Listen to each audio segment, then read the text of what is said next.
Hello friends, आज मैं आपके साथ इंश्योरेंस का एक और प्रिंसिपल डिस्कस करूंगा जिसका नाम है प्रिंसिपल ऑफ कंट्रीब्यूशन। तो चलिए शुरू करते हैं।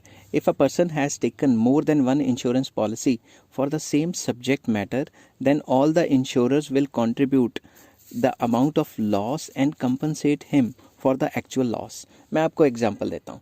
फॉर एग्जाम्पल, एक पर्सन है, a person gets his house insured against the fire. एक इंसान ने अपने घर की फायर इंश्योरेंस कराई 10 लाख की विद इंश्योरर एक्स, कोई भी कंपनी है X, and for 5 lakh with insurance insurer Y. दो अलग अलग कंपनियों से उसने इंश्योरेंस कराई। एक से 10 लाख की इंश्योरेंस करवा ली कि मेरा अगर 10 लाख का नुकसान हुआ तो मुझे 10 लाख दे देना, और दूसरे से इंश्योरेंस कराई 5 लाख की वैल्यू की कि अगर मेरा 5 लाख का नुकसान हो गया आग की वजह से तो मुझे 5 लाख दे देना। समझ लो आग लग गई, a loss of 7.5 lakh occurred. क्या पता आग लग गई किसी वजह से और उसका 7.5 लाख का नुकसान हो गया। Then the insurer X is liable to pay 5 lakh and insurer Y, जो दूसरी इंश्योरेंस कंपनी है, वो 2.5 लाख देगी। कैसे देगी वो मैंने फॉर्मूले से नीचे बताया हुआ है, मगर यहाँ मैं सिर्फ आपको एक मतलब समझा रहा हूँ, फिर वो फॉर्मूला भी समझाऊंगा।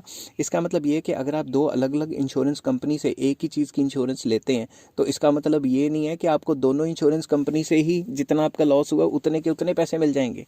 मेरे एग्जाम्पल में एक इंश्योरेंस कंपनी से आपने पॉलिसी ली 10 लाख की, ठीक है। दूसरी इंश्योरेंस कंपनी से 5 लाख की पॉलिसी ली कि मेरा घर अगर ख़राब हो गया तो उसके लिए मुझे क्या कहते हैं पैसे दे देना अगर आग से जल गया तो। मगर आपका लॉस हुआ 7.5 लाख रुपए। अब इनसे 5 और 10 15 लाख रुपए थोड़ी ना लोगे, ना ही ये आपको 15 लाख रुपए देंगे। सिंपल वर्ड्स में हम ये कह सकते हैं कि इंश्योरेंस पॉलिसी आपके लॉस को कंपनसेट करेगी, और वो लॉस जिन जिन कंपनियों की आपने पॉलिसी ली है उन कंपनियों से कंपनसेट करके मिलेगा। मतलब दोनों की दोनों कंट्रीब्यूट करेंगी। ऐसा नहीं है कि एक कंपनी कंट्रीब्यूट करेगी और दूसरी कंपनी कंट्रीब्यूट नहीं करेगी, दोनों की कंट्रीब्यूशन होगी और उसका एक प्रॉपर फार्मूला है। उसी फार्मूले के हिसाब से चला जाता है, अपनी मनमर्जी से पैसे नहीं फिक्स किए जाते। और वो फार्मूला क्या है वो मैंने नीचे डिस्कस करना है, पहले मैं ये डिस्कस कर लेता हूँ। Separately he can not claim total loss from each insurer. मान लो उसका 7.5 लाख का नुकसान हुआ तो एक कंपनी से उसने मतलब जिससे 10 लाख की इंश्योरेंस करवाई थी उससे भी उसने 7.5 लाख रुपए ले लिए और दूसरी से 5 के 5 ले लिए, ऐसा नहीं होगा, ठीक है। The insurer contributes to total loss in proportion of the amount assured by each. जितना भी जो भी ईच कंपनी है उससे उन दोनों के पास हो जाएगा और बताएगा कि मेरा टोटल लॉस ये हुआ है। एक कंपनी उसको अपना बना के दे देगी कि भाई इसके हिसाब से हम इतने पैसे देंगे, फिर वो दूसरी कंपनी के पास जाएगा और उतने पैसे ले लेगा जितना दूसरी कंपनी के बनते हैं। अगर उसने ज़्यादा चालाकी दिखाई और दोनों कंपनियों से पैसे ठगने की कोशिश की तो उसके ऊपर 420 का मुकदमा होगा और विद रेट ऑफ इंटरेस्ट उसको पूरा पैसा वापस भी करना पड़ सकता है, और इंश्योरेंस जो कॉन्ट्रैक्ट है वो कैंसिल भी हो सकता है।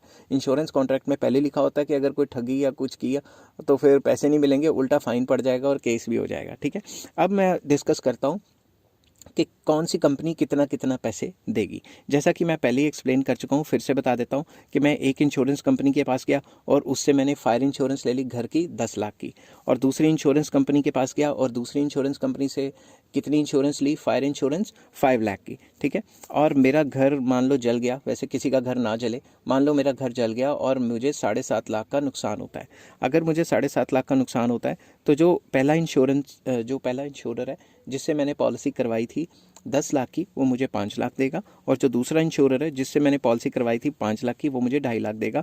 इसका फॉर्मूला लिखा हुआ है, एक पर्टिकुलर फॉर्मूला है, ऐसे नहीं कि हवा हवाई में ही कौन कितने पैसे देगा डिसाइड हो गया। इसका फॉर्मूला है sum assured with the particular insurer multiply by actual loss divided by total sum assured. अब मुझे पहली कंपनी मतलब एक्स कंपनी कितना पैसा देगी, एक्स से मैंने 10 लाख की पॉलिसी करवाई थी और मेरा टोटल लॉस हुआ 7.5 लाख, और टोटल जब मैं इंश्योरेंस की वैल्यू करता हूँ सम एश्योर्ड की तो वो होगी 15 लाख, क्योंकि 10 लाख एक से कराई थी मैंने पॉलिसी, 10 लाख की एक से पॉलिसी, दूसरे से 5 लाख की, तो टोटल तो 15 लाख ही होगी ना।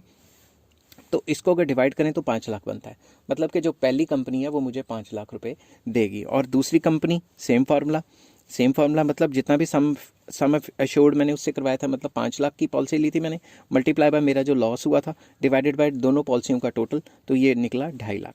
तो कहने की बात ये है कि अगर आप एक से ज़्यादा पॉलिसीज़ लेते हैं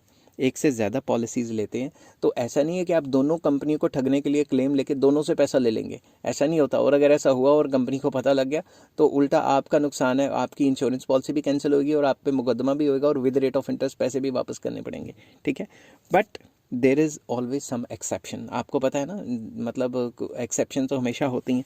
please note that the principle is not applicable on life insurance policy. Life insurance policy पे ये प्रिंसिपल अप्लाई नहीं होता.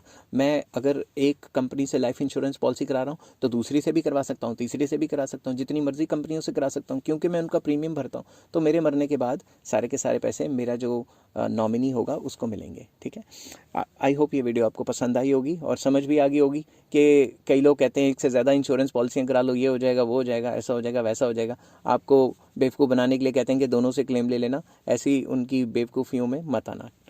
आई होप आपको सारा का सारा क्लियर हो गया होगा. टिल नेक्स्ट वीडियो की वेट कीजिए और नेक्स्ट वीडियो आएगी प्रिंसिपल ऑफ सब्रोगेशन पे.